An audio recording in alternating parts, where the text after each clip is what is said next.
కన్యా రాశి tarot card predictions చూద్దాము. కన్యా రాశికి సంబంధించి లైఫ్‌లో ఇప్పటివరకు చాలా ఫేస్ చేసి కొన్ని ఈగోయిస్టిక్ ఫైట్స్ చూసి ఉన్నవాళ్ళు చాలామందున్నారు. కానీ ఇప్పటికీ కూడా మీరు మీ ఈగోని పక్కకు పెట్టకపోతే లైఫ్‌లో మీ వైఫ్ కావచ్చు ఆర్ హస్బెండ్ కావచ్చు, మీరు రిలేషన్‌లో ఉన్న మీ girlfriend, boyfriend or మీ పేరెంట్స్ కావచ్చు, ఎవరైనా సరే మీ బిహేవియర్ వల్ల వాళ్ళ దగ్గర నుంచి లేదా మీ దగ్గర నుంచి వాళ్ళు దూరం అవ్వటం, లేదా వాళ్ళ దగ్గర నుంచి మీరు దూరం అవ్వడం, ఇలాంటి సిట్యుయేషన్స్ ఫేస్ చేయాల్సిన అవసరం మాత్రం ఖచ్చితంగా ఉంటది.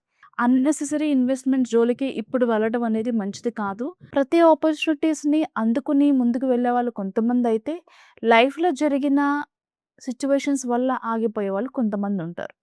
కొంతమంది అదే పనిగా ఛాలెంజ్‌గా తీసుకొని, వాళ్ళకి ఎదురైన సమస్యలన్నింటినీ కూడా దాటుకొని, మంచి మంచి ఆపర్చునిటీస్‌ని అందుకుని, డబ్బులు కావచ్చు, ఇటు మనీ విషయంలో, కెరియర్ విషయంలో, జాబ్, బిజినెస్, రిలేషన్‌షిప్ విషయాల్లో అన్ని విషయాల్లో ముందుకు వెళ్ళటానికి 90% కృషి చేస్తారు.